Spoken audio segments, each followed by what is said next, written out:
2020년 9월 9일 수요일, 중국은 코로나 종식을 어제 선언했어요. 전 세계인들은 믿고 있지 않지만 중국은 그렇게 발표했답니다. 우리나라와 뉴질랜드도 코로나에서 빨리 탈출하나 싶었는데 확진자가 다시 늘어나기 시작했지요. 코로나가 중국에서 시작된 것처럼 패스트도 중국 몽골에서 시작되었어요.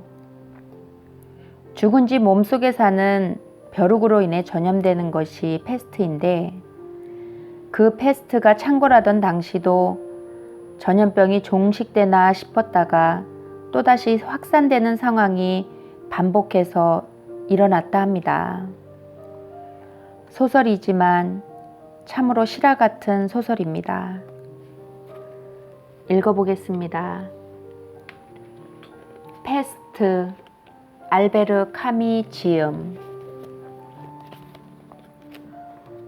4월 16일 아침, 의사 베르나르 리웨는 자신의 진찰실에서 나오다가 층계참 한복판에 죽어있는 쥐 한 마리를 보았다.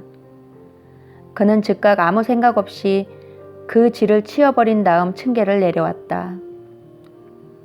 그러나 거리에 나왔을 때 쥐가 나올 곳이 못 되는데? 하는 생각이 떠올라서 그 길로 발길을 돌려 수희에게 그것을 알려주었다. 늙은 미셸 씨의 반응을 보고 리웨는 자기의 발견이 예산 일이 아니라는 것을 한층 더 느꼈다. 죽은 쥐가 있다는 것이 그에게는 다만 괴상하게 보였지만 수희에게는 창피한 일이었던 것이다. 어쨌든 수희의 태도는 명백했는데 이 건물 안에 원래 쥐는 없다는 것이다. 의사가 위층에 층계참에 쥐가 있는데 아마도 죽은 것 같다고 아무리 힘주어 말해도 미셸 씨의 신념은 확고부동했다. 이 건물에는 쥐가 없고 그렇다면 누가 밖에서 가지고 들어왔을 것이며 요컨대 무슨 장난이라는 것이었다. 그날 저녁에도 베르나르 리웨가 그 건물의 문 안에 서서 자기 방으로 올라가기 전에 열쇠를 찾고 있었는데, 그때 그는 복도의 어둠침침한 구석에서 털이 젖은 커다란 쥐 한 마리가 비틀거리며 나타나는 것을 보았다. 그 쥐는 멈칫거리며 몸의 균형을 잡으려고 애쓰는 듯 하더니 의사에게로 달려오다가 다시 멈추어 작은 소리를 지르며 제자리에서 뱅뱅 맴을 돌다가 마침내 벌어진 주둥이로 피를 토하며 쓰러지고 말았다. 의사는 잠시 그것을 바라보다가 자기 방으로 올라갔다. 그는 쥐 생각을 하고 있는 것이 아니었다. 그 쥐가 토하는 피가 그를 다시 근심 속으로 빠져들게 했다. 병든 지 1년이 되어가는 아내가 그 이튿날 어느 산중에 있는 요양소로 떠나게 되어 있었다. 아내는 그가 하라는 대로 침대에 누워 있었다. 아내는 장소를 옮기는 데 따르는 피로에 대비하고 있었던 것이다. 아내는 웃고 있다. 기분이 참 좋아요 라고 말도 했다.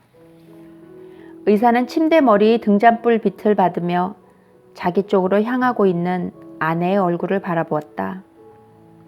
나이 30에 병색이 뚜렷한 아내의 얼굴이 리웨에게는 여전히 청춘 시절의 얼굴로 보였다.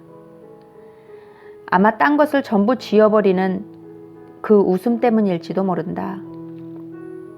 웬만하거든 자요. 그가 말했다. 간호사가 11시에 오면 12시 기차에 당신을 태워주겠소. 그는 약간 땀이 밴 그녀의 이마에 입을 맞추었다. 아내의 웃음이 문 앞까지 그를 바래다 주었다. 이튿날인 4월 17일 8시에 수희는 지나가던 의사를 붙들고 어떤 짓궂은 장난꾼들이 죽은 쥐 3마리를 복도 한가운데다 갖다 놓았다고 푸념을 했다.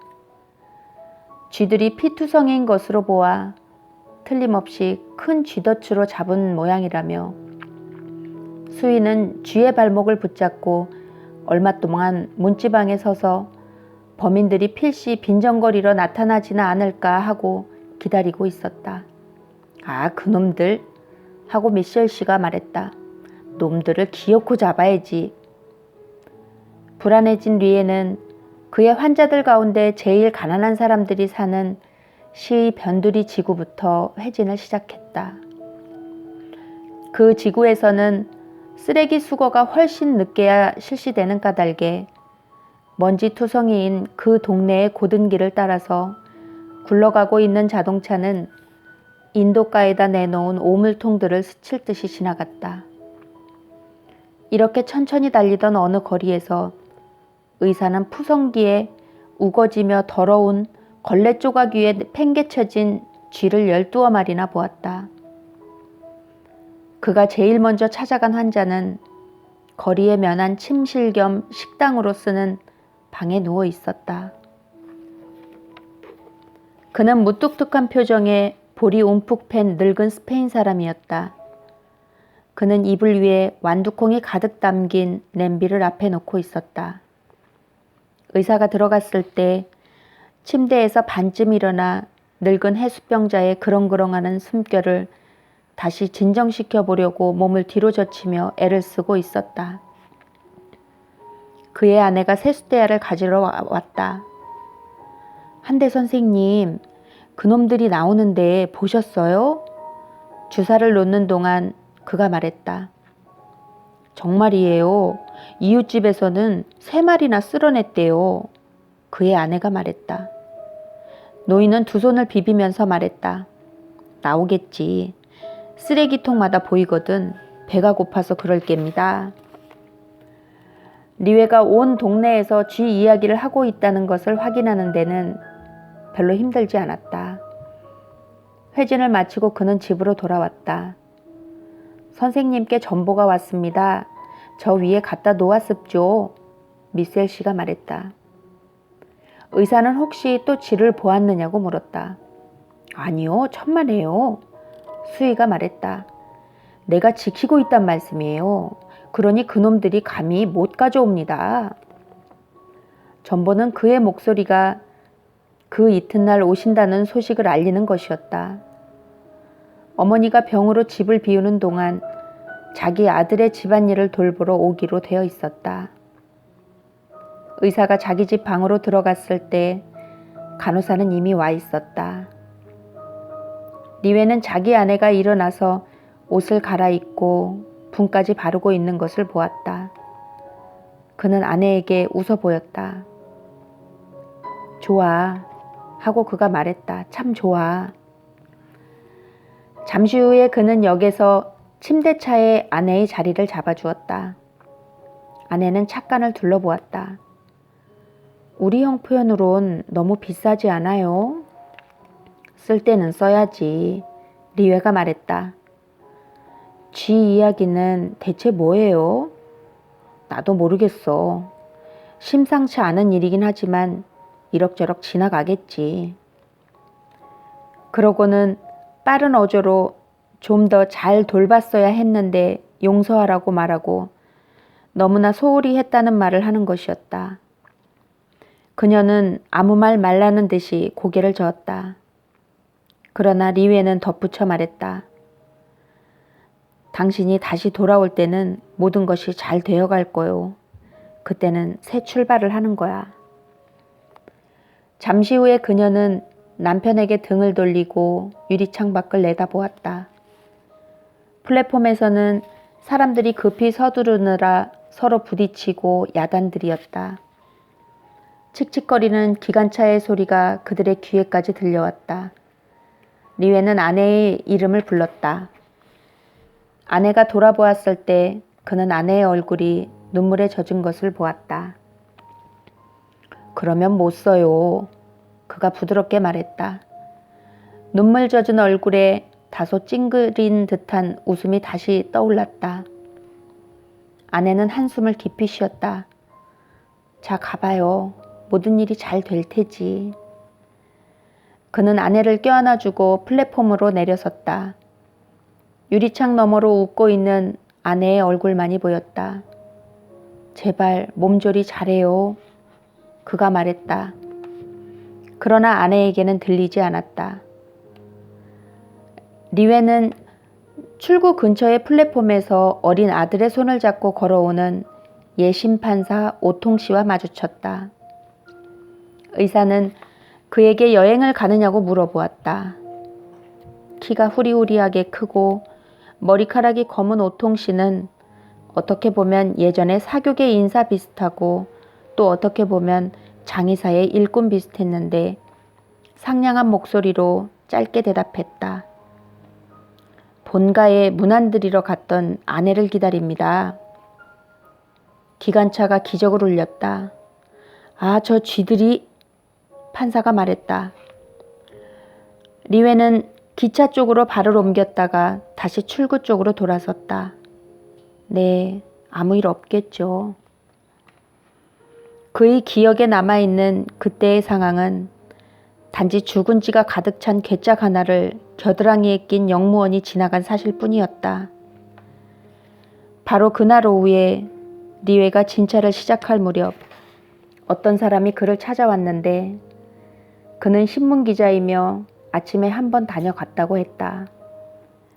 그의 이름은 레이몽 랑베르였다.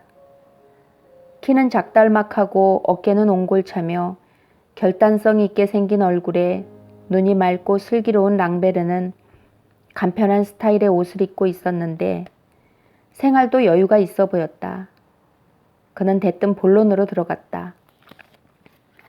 그는 파리에 있는 어떤 큰 신문에 싣기 위해 아랍인들의 생활상을 취재하고 있는데 그들의 보건 상태에 관한 자료를 제공해 달라고 했다.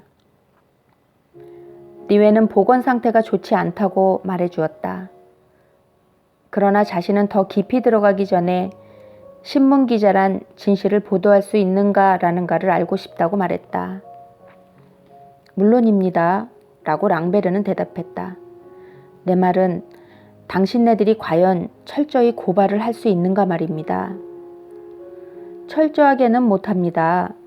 그것은 말씀을 드려둬야 할 일입니다. 그러나 제 생각으로는 그 고발이라는 것이 근거가 없는 것 같은데요.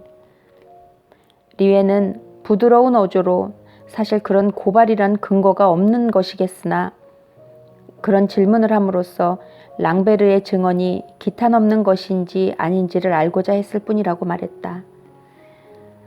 나는 기탄 없는 증언 이외에는 용납하지 않습니다.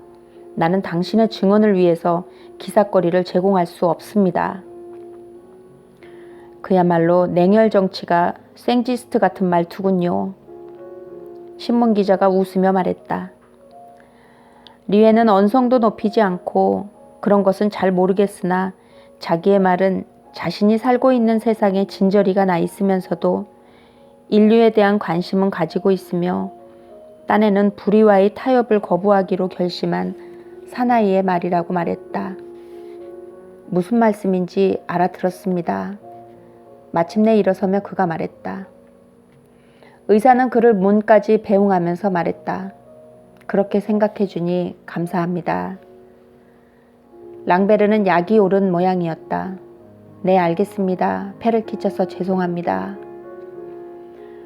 의사는 그와 악수를 하며 지금 이 도시에는 죽은 쥐들이 많이 발견되고 있는데 이것이 기사거리가 될지도 모르겠다고 말했다.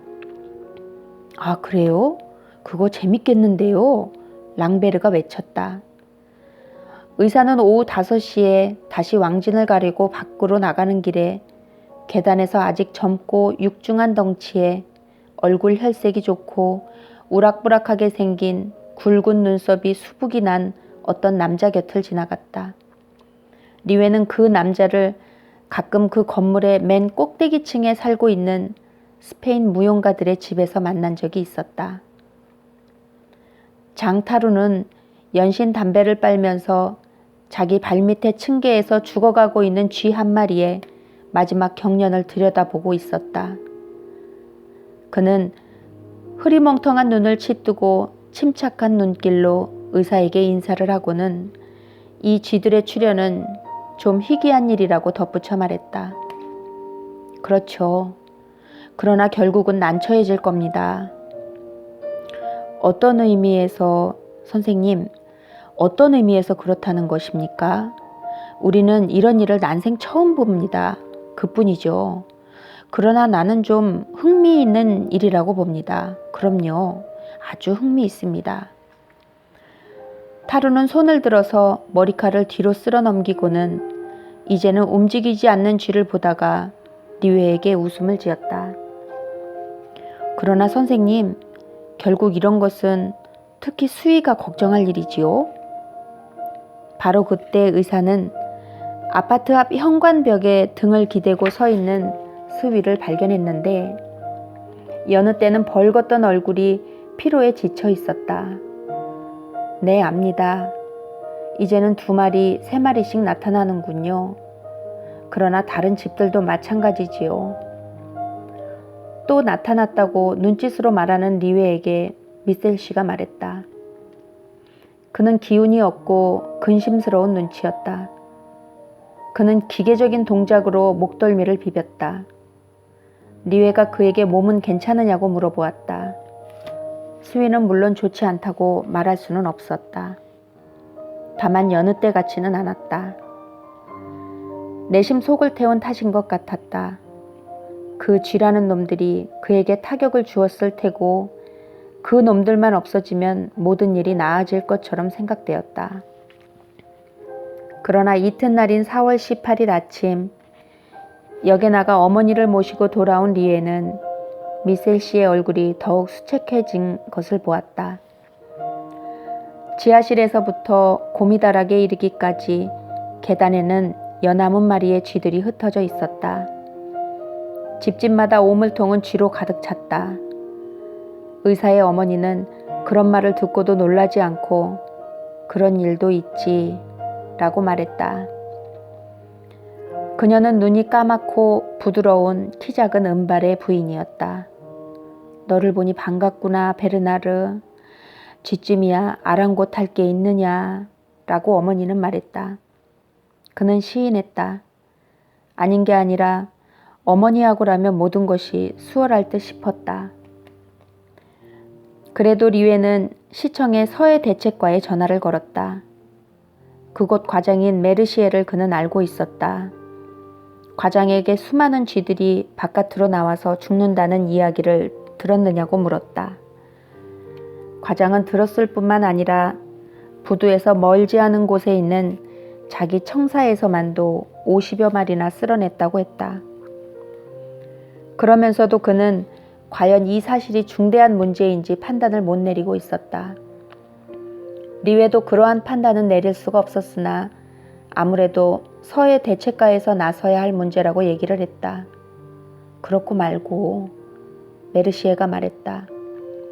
지시가 있어야지. 만약 자네가 정말 그럴 필요가 있다고 생각한다면 지시가 내려지도록 노력함세. 물론 필요하고 말고요.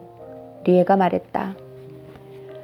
그의 가정부가 조금 아까워서 말하기를 자기 남편이 일하는 큰 공장에서는 죽은 쥐를 몇백 마리나 쓸어냈다고 했다. 어쨌든 우리 시민들이 불안을 느끼기 시작한 것은 그 무렵부터이다. 그도 그럴 것이 18일부터 공장이며 창고들이 실상 쥐 몇백 마리 시체를 토해냈으니 말이다. 어떤 때는 너무 오랫동안 고통스럽게 숨을 질질 끄는 쥐들의 명을 끊어주어야만 했다.